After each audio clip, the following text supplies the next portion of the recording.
લક્ષ્ય ન્યૂઝ, એક નજર, એક લક્ષ્ય. બોટાદ જિલ્લાના રાણપુર તાલુકાના કિનારા ગામ ખાતે નવનિર્માણ પામી રહેલા શિવાલયને અપવિત્ર કરવાના મામલે 6 લોકો સામે ગુનો નોંધાયો. બોટાદ જિલ્લાના રાણપુર તાલુકાના કિનારા ગામ ખાતે નવનિર્માણ પામી રહેલા શિવાલયને કેટલાક વિધર્મીઓ દ્વારા અપવિત્ર કરવામાં આવતું હોવાની તેમજ મંદિરના નિર્માણ કાર્યમાં અવરોધ ઊભો કરવાની ઘટનાને લઈને વિસ્તારમાં ભારે રોષની લાગણી ફેલાઈ છે. પ્રાપ્ત માહિતી મુજબ સમગ્ર મામલે રાણપુર પોલીસ સ્ટેશન ખાતે ફરિયાદ નોંધવામાં આવી હતી. આ ફરિયાદના આધારે પોલીસે 6 વ્યક્તિઓ સામે વિવિધ કલમો હેઠળ ગુનો નોંધી તાત્કાલિક કાર્યવાહી હાથ ધરી છે. પોલીસે તમામ 6 આરોપીઓને હિરાસતમાં લઈ વધુ પૂછપરછ શરૂ કરી છે અને સમગ્ર ઘટનાના તમામ પાસાઓની તપાસ હાથ ધરવામાં આવી રહી છે.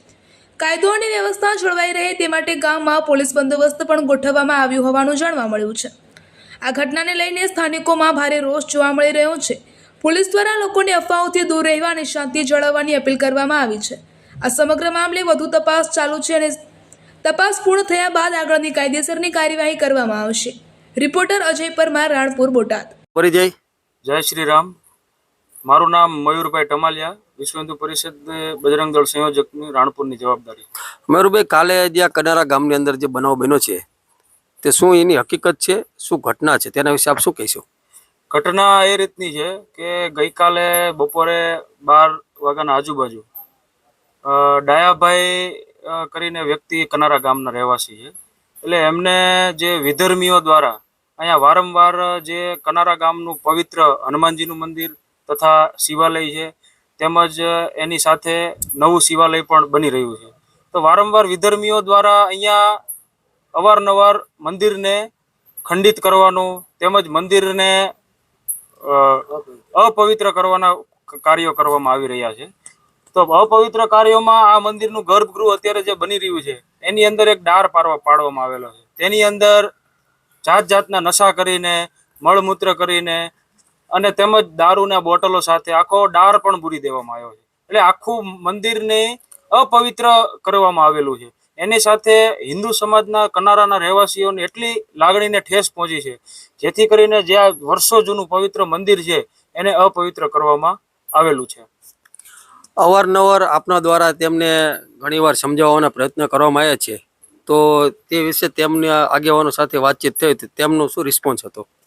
આ ઘટના બની એના તુરંત જ ગામના રહીશોએ રાણપુર વિશ્વ હિન્દુ પરિષદ બજરંગ દળનો સંપર્ક કરેલો અને આપણે એક ગામમાં શાંતિ જળવાઈ રહે એ હેતુથી શાંતિનો એક સંદેશ માટે આપણે સાંજે એક બેઠક રાખેલી હતી કે આ બેઠકમાં જો એ વિધર્મીઓ અહીંયા આવીને માફી માંગી લે તો આપણે આ વિષયને કોઈ લાંબો કરવાની જરૂર નથી અને ગામમાં શાંતિ બની રહે એવો આપણે પ્રયત્ન કરેલો અને એમના જે 2-4 આગેવાનો છે એમને પણ કહેલ. પણ એમના દ્વારા એવું સ્પષ્ટ કહેવામાં આવેલું છે કે માફી આજે નહીં મંગાય અને કાલે નહીં મંગાય, તમારા દ્વારા જે કંઈ થતું હોય તે તમારે કરી શકો છો અને એવી દાદાગીરી બતાવેલી હતી. આપનો પરિચય. જય શ્રી રામ. મારું નામ મોન્ટુભાઈ માળી છે. વિશ્વ હિન્દુ પરિષદ બોટાદ જિલ્લા અધ્યક્ષ તરીકે મારી જવાબદારી છે. મોન્ટુભાઈ, આજે કનારા ગામની અંદર વિશ્વ હિન્દુ પરિષદની આખી ટીમ આવી છે, તો શું ઘટના છે, શું વિગત છે?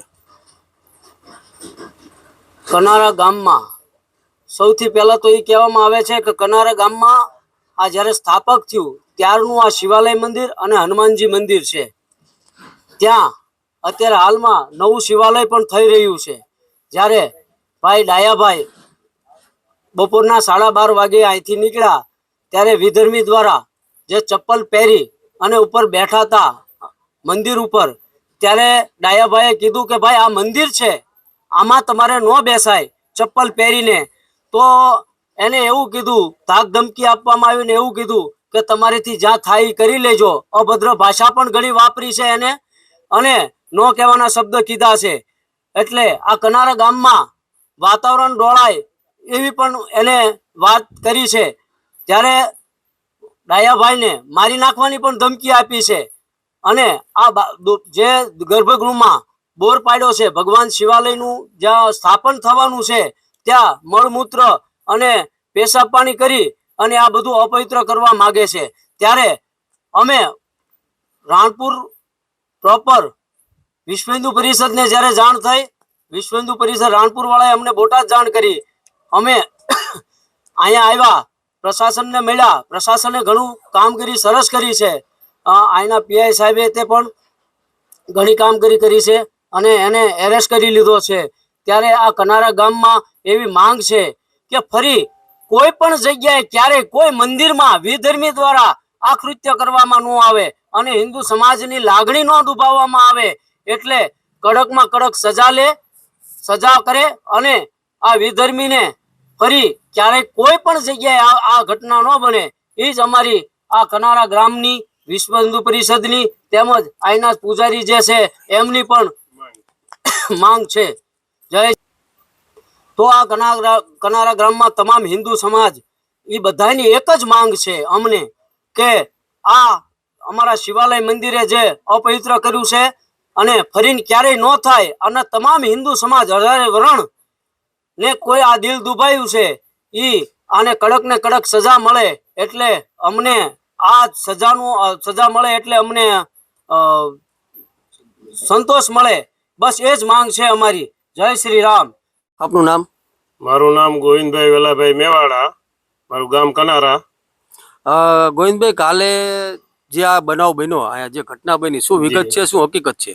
એમાં એવું હતું કે કાલે 12 થી 12:30 ગાળામાં બપોરે અમુક એવા તત્વો અધર્મી અને વિધર્મીઓ લોકોએ અમારે શંકર ભગવાનનું મંદિર બને છે આ પાછળ રહ્યું એ મંદિરમાં ગર્ભગૃહની અંદર જે બોર કરેલો ડાર એ અહીંયા આપણે શંકર ભગવાનની લિંગ પ્રાણ પ્રતિષ્ઠા કરવાની છે, મૂર્તિ પધરાવવાની છે.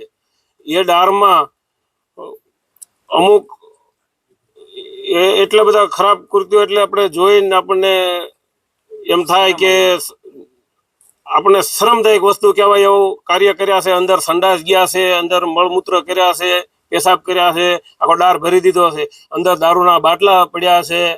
અને કાલે મારા દાદાનો છોકરો એક ડાયાભાઈ કરીને અહીંથી નીકળ્યા, ગાયોને પાણી પાવા માટે જતા હતા અવાડે.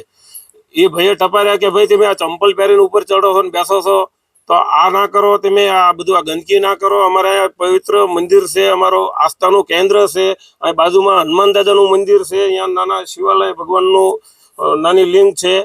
તો અહીંયા બેનું દીકરીઓ બધા અહીંયા આપણે પૂજા આરતી કરવા આવતા હોય છે, વ્રતમાં આવતા હોય છે. અને તમે અહીંયા આવું ના કરો. ઘણી વખત તમને ના પાડવામાં આવી, છતાંય તમે આવું શું લેવા કરો છો? આપણે ગામમાં ભેગા રહેવી છીએ છતાંય તમે આવું કરો છો. આ ચલ્યું લેવામાં નહીં આવે તો કે તમારાથી થાય એ કરી લેજો, અમે તો આ કરવાના, મૂતરવાના અને માથે જોડા પહેરીને હાલવાના. એમ કરીને આપણે હનુમાન દાદાના મંદિર ઉપર પથ્થર ફેંકી અને મૂર્તિ ખંડક કરવાનો પ્રયત્ન હોતી કર્યો.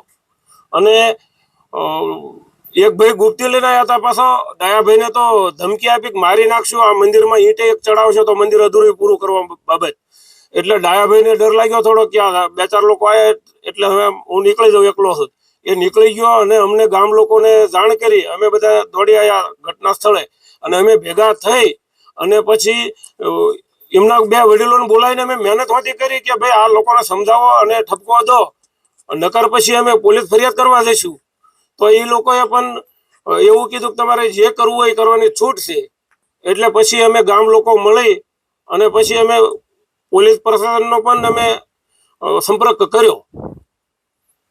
આવા તત્વો એટલા બધા ઉગ્ર થઈ ગયા છે ને એટલી બધી એ લોકોની દાદાગીરી વધી ગઈ છે કે એ લોકોનો પ્રયત્ન છે કે આ મંદિર બનવાય નથી દેવું ને અહીંયા આવા કૃત્યો કરી આપણે અશોભનીય કહેવાય ને, અશોભનીય એવા કૃત્યો કરી અને હિન્દુ સમાજની લાગણીને ઠેચ પહોંચે આવા કાર્ય જાણી જોઈને કરતા હોય એવું અમને દેખાય છે. અને ઘણા સમયથી અમે 4-5 વખત તો વિનંતી કરેલી, સમજાયેલા. અમે અમારા ગામના સરપંચને દ્વારા પણ અમે એ લોકોને સમજાવવાનો પ્રયત્ન કરેલો, પણ આ લોકો સમજે એવું નથી.